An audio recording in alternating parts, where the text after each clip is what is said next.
मित्रों नमस्कार। अमेरिका के राष्ट्रपति चुनाव में 2 दिन बचे हैं। 5 नवंबर को मतदान होगा। क्या आपको पता है कि इसके बावजूद अमेरिका को राष्ट्रपति लगभग 2.5 महीने बाद मिलेगा? इस वीडियो में इसे विस्तार से जानेंगे। 5 नवंबर को लगभग 244 मिलियन मतदाता यानी 24.4 करोड़ मतदाता नया राष्ट्रपति चुनने के लिए वोट डालेंगे। इस बार मुकाबला डेमोक्रेटिक उम्मीदवार कमला हैरिस और रिपब्लिकन उम्मीदवार डोनाल्ड ट्रंप के बीच है। कमला हैरिस के साथ उपराष्ट्रपति के लिए मिनेसोटा के गवर्नर टिम वाल्ज मैदान में हैं, तो डोनाल्ड ट्रंप के साथ जेडी वेंस वाइस प्रेसिडेंट की कुर्सी के लिए दावा ठोक रहे हैं। आइए अमेरिकी राष्ट्रपति चुनाव की पूरी टाइमलाइन पर एक नज़र डाल लेते हैं। 5 नवंबर से अमेरिकी मतदाता राष्ट्रपति के लिए अपना वोट डालेंगे। वोटिंग की प्रक्रिया करीब 20 दिन चलेगी।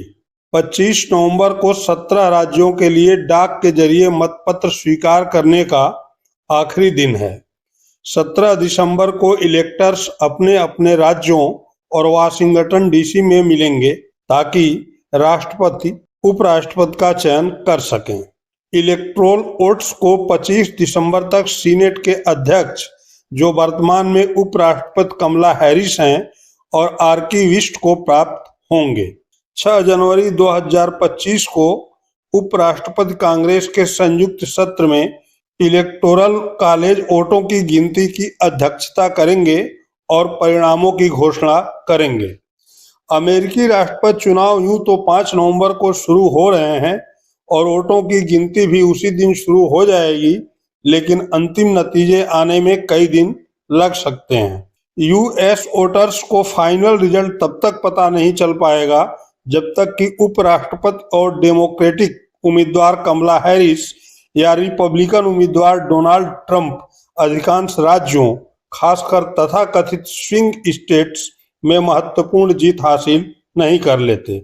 अगर जीत में कोई बड़ा अंतर नहीं आता है तो पुनर्गणना के साथ विवादित परिणामों को सुलझाने में भी कई दिन या सप्ताह लग सकते हैं। इस बार विवाद की आशंका इसलिए भी है क्योंकि डोनाल्ड ट्रंप फिर मैदान में हैं।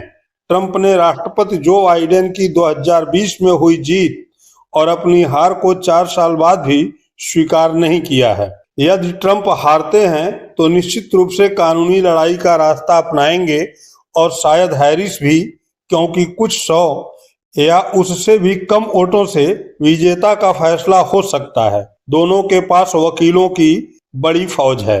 अमेरिका में वोटर्स सीधे तौर पर राष्ट्रपति का चुनाव नहीं करते हैं।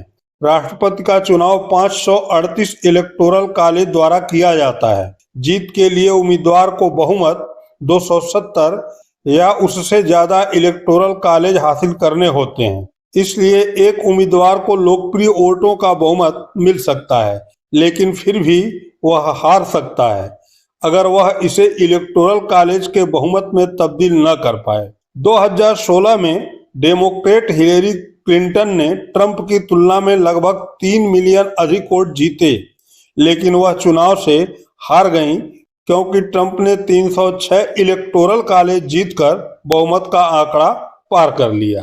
अंतिम फैसला उन 7 राज्यों से आएगा जहां किसी भी पार्टी के पास निश्चित बहुमत नहीं है और वहां चुनाव किसी भी तरफ जा सकता है।